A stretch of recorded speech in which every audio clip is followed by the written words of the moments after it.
How are you everyone. तो बेटा आज जो हम वीडियो लेकर आए हैं वो स्पेशली उन बच्चों के लिए है जो आफ्टर 10th पास करके वो 11th में आ रहे हैं। प्लस अब उन्होंने क्या चूज किया हुआ है तो मैं जो आपको बताने जा रहा हूं वो बताने जा रहा हूं 11th कॉमर्स को लेकर। जिन बच्चों ने 10th को पास करके वो 11th कॉमर्स चूज करना चाह रहे हैं या कॉमर्स में कुछ इंटरेस्ट है उनका, तो ये वीडियो उनके लिए है। ओके, चलिए स्टार्ट करते हैं।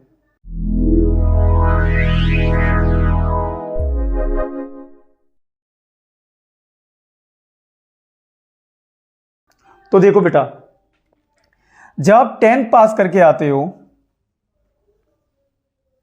यानी कि लास्ट सेशन ईयर, आपका सेशन ईयर लास्ट क्या था 2022 से 2023। तो इस सेशन ईयर में आपने एग्जाम दिए थे। अब आप लोग 11th में एंटर करोगे। तो जिन बच्चों ने कॉमर्स ली है उनके साथ एक पॉजिटिव चीज होने वाली है, उनके लिए एक अच्छा सा मौका है, एक अच्छा सा चांस कह लो। तो वो क्या चीज है कि देखो बेटा, अगर जो बच्चे 10th में थे तो जो बच्चा 80% लेकर आ रहा था वो पर्सन, और जो दूसरा बच्चा था वो 40-60% ले पाता था, ज्यादा नहीं ला पाता था, वो बच्चा भी अगर वो कॉमर्स में आते हैं तो उस 60% वाले के पास एक चांस है, एक मौका है कि वो भी 80% वाले बच्चों को टक्कर दे सकता है। तो कैसे, क्यों? अरे सिंपल सी बात है, अब तुम दोनों के लिए वो सब्जेक्ट न्यू होने जा रहा है। ओके, तो क्योंकि न्यू सब्जेक्ट होने जा रहा है, न्यू बेस है, सब कुछ नया होने के साथ ही आपको वो समझना पड़ेगा। तो मेरा समझे आप लोग, 80% वाला स्टूडेंट भी और 60% वाला स्टूडेंट भी दोनों एक लेवल पर आ गए हैं। तो आप मेहनत कर सकते हैं उस चीज को लेकर, आप बेसिक पकड़ सकते हैं। तो उसी को मैं थोड़ा समझाने के लिए कोशिश कर रहा हूं कि क्या क्या सब्जेक्ट रहेंगे, क्या चैप्टर रहेंगे, क्या स्ट्रेटेजी रहेगी। देखिए एक बार तो जब आप लोग 11th कॉमर्स में एंटर करेंगे तो यहां पर आपको जो सब्जेक्ट मिलेंगे बेटा, सब्जेक्ट इंग्लिश, ये आपका मैंडेटरी रहेगा। Second accountancy, third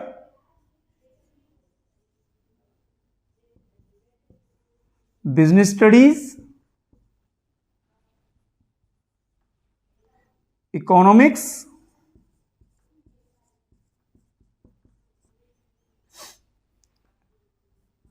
Hindi, IP and math. इसमें लेकर आपकी चॉइस रहती है, आप इसमें से कोई भी एक सब्जेक्ट चूज कर सकते हैं बेटा। अदर देन एक ऑप्शनल सब्जेक्ट होता है फिजिकल एजुकेशन।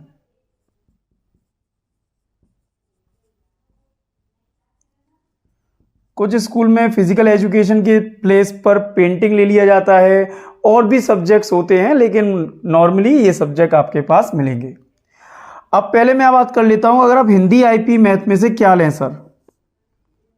तो बेटा अगर आपका मैथ में इंटरेस्ट है तो बिल्कुल मैथ लीजिए। मैथ में अगर आप अकाउंट्स विद मैथ लेते हैं तो आपके साथ कुछ प्लस पॉइंट हो जाते हैं और आपके लिए कुछ कोर्सेज होते हैं जो अवेलेबल रहते हैं, राइट? हाँ, लेकिन एक दो ही कोर्स है, ऐसा कुछ बड़ी बात नहीं है। लेकिन हाँ, अगर आप मैथ ना लें और हिंदी या आईपी में से चूज करें तो ये भी आपके लिए अच्छा है। आईपी चूज करते हैं तो इसमें आपको ये प्लस रहेगा कि आगे जाकर जो भी कंप्यूटर से रिलेटेड जो पॉइंट रहेंगे, जो भी आपको समझना है, करना है, उसमें आपको मदद मिलेगी। हिंदी से आपको ये है कि आपकी परसेंटेज बूस्टअप हो सकती हैं।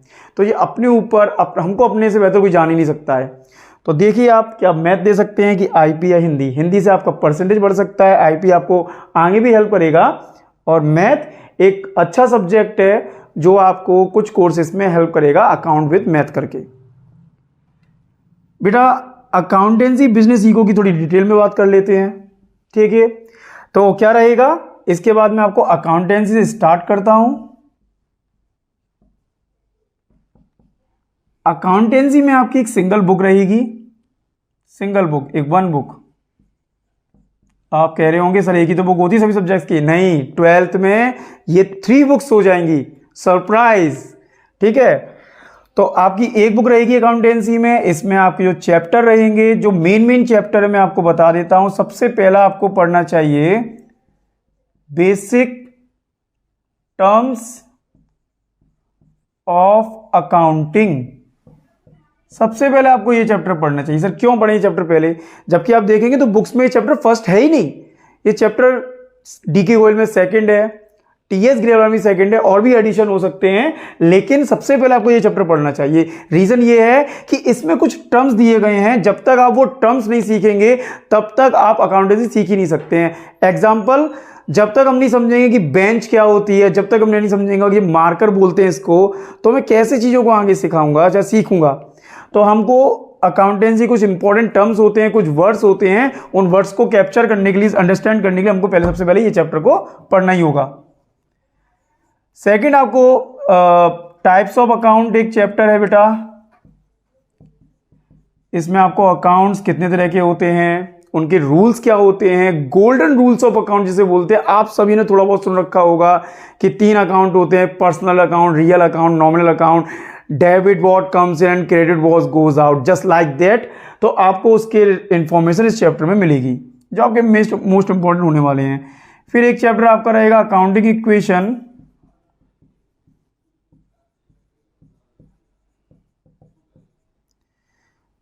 इसके बाद आपका एक चैप्टर रहेगा जर्नल। जर्नल क्या होता है, कैसे बनता है, बहुत मोस्ट इंपॉर्टेंट। एक आपका चैप्टर रहेगा लेजर।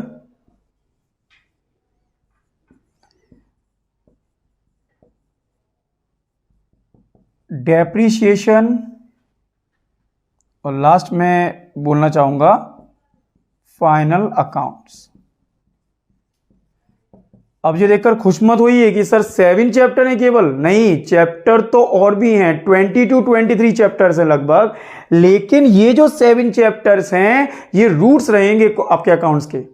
अगर आपको ये चैप्टर्स प्रॉपरली क्लियर हो जाते हैं बेटा, तो बाकी चैप्टर तो खैर हो ही जाएंगे, लेकिन ये चैप्टर इतने इंपॉर्टेंट है कि आपको 12th में इसके लिए बहुत आपको मदद मिलेगी।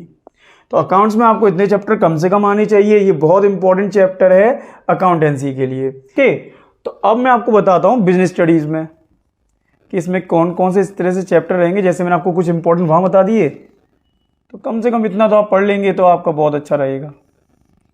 जो इसमें हमें पढ़ना ही पढ़ना है, समझना ही समझना है। क्लास 11th है, बिल्कुल रिस्क नहीं ले सकते, बिल्कुल न्यू सब्जेक्ट है। तो फर्स्ट चैप्टर आपका रहेगा business, trade and commerce. First chapter का नाम ही देखो बिजनेस है। Second, forms of business organisation. Business organisation, इसमें क्या बताया जाता है कि कितने तरह के बिजनेस होते हैं। तो प्राइवेट बिजनेस होता है, पब्लिक बिजनेस होते हैं, जॉइंट सेक्टर बिजनेस होते हैं। प्राइवेट में भी 5 तरह के होते हैं, सोल प्रोप्राइटरशिप, पार्टनरशिप। तो क्या होता है इसको आपको पढ़ना पड़ेगा तो आपको समझ में आएगा। Number 3,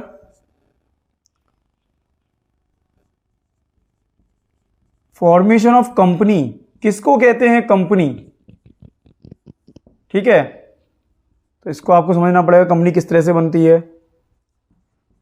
source of finance, source of finance, business में, बिजनेस के लिए रुपयों की व्यवस्था कहां से की जाए, किस तरह से अरेंजमेंट किया जाए, इसको आप देख के समझ सकते हैं। इंटरनेशनल ट्रेड, ठीक है। अब आपका रहता है इकोनॉमिक्स। तो इकोनॉमिक्स में आपको बता देता हूं, चलिए देखिए, इधर ही देख लीजिए। इकोनॉमिक्स बेटा 2 इकोनॉमिक्स रहेंगी आपकी यहां पर, माइक्रो और सेकंड वन इज बिजनेस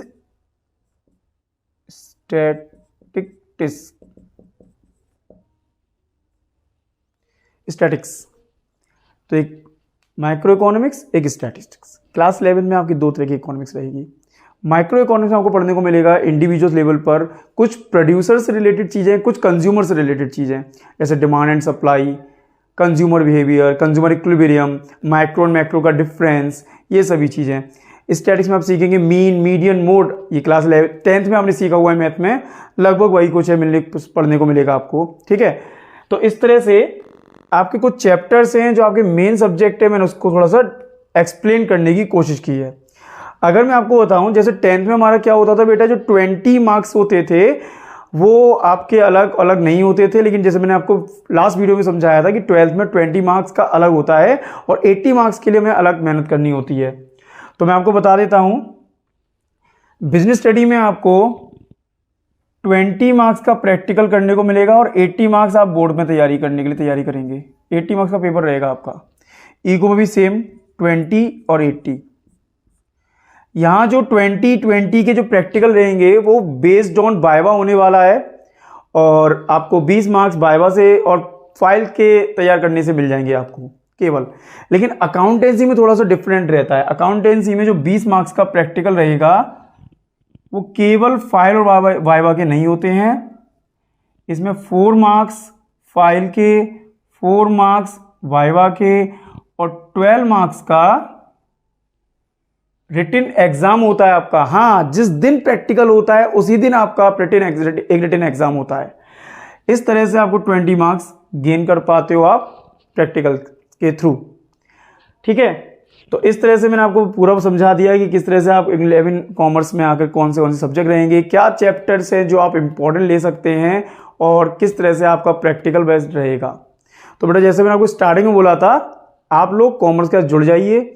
बहुत सारे करियर ऑप्शन हैं, लेकिन एक बात जरूर कहना चाहूँगा मैं कि एक हमारी सोसाइटी में एक गलत पॉइंट चलता है कि जो बच्चे होशियार होते हैं वो साइंस लेते हैं, जो थोड़े से कमज़ोर होते हैं वो तुम्हारे कॉमर्स लेते हैं और बहुत सारे कमज़ोर बच्चे होते हैं तो वो आर्ट्स में चले जाते हैं, जबकि ऐसा बिल्कुल भी नहीं है। जो बच्चे साइंस अपने मतलब से, अपने मतलब के लिए, अपने दिल से लेते हैं, उन बच्चों के लिए मेरे अंदर बहुत इज्जत है, मैं उनकी प्रॉपर रेस्पेक्ट करता हूँ। लेकिन जो बच्चे केवल इस वजह से साइंस में जाते हैं कि वो सिक्योर होना चाहते हैं, वो चाहते हैं कि हमें कोई जॉब मिल जाएगी, इस वजह से हम इसमें चले जाएं। और अब आप ये मत कहना सर सब लोग जॉब के लिए जाना चाहते हैं, बिल्कुल सही बात है, जॉब तो मिलनी चाहिए हमें, लेकिन वो सिक्योरिटी बेसिस पे जा रहे हैं कि कोई भी छोटी मोटी जॉब हम कर लेंगे या कोई बड़ी जॉब कर लेंगे। अरे भाई, अगर साइंस में अगर आप IIT का सपना देख रहे हो तो आपको क्या लगता है कॉमर्स में IIM करना कोई मजाक है? CA करना कोई मजाक है? और आर्ट्स के लिए UPSC ऐसे स्टूडेंट, तो ऐसा कुछ भी नहीं है। लेवल सेट हम लोगों ने किए हैं, जबकि ऐसा कुछ भी नहीं है, तीनों ही लेवल सेम है। तो जो बच्चा जिस स्ट्रीम में जाना चाहे उसके लिए वेलकम है। ठीक है, चलिए, थैंक यू।